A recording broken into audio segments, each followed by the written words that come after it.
இயேசு அவர்களை கூர்ந்து நோக்கி, மனிதரால் இது இயலாது, ஆனால் கடவுளால் எல்லாம் இயலும் என்றார். தூய மத்தேயு எழுதிய பரிசுத்த நற்செய்தி 19வது அதிகாரம் 26வது இறை திருவசனம்.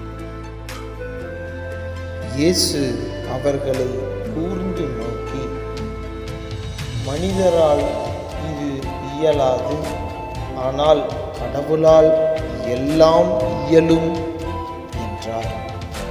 தூய மத்தேயு எழுதிய பரிசுத்த நற்செய்தி 19வது அதிகாரம் 26வது இறை திருவசனம்.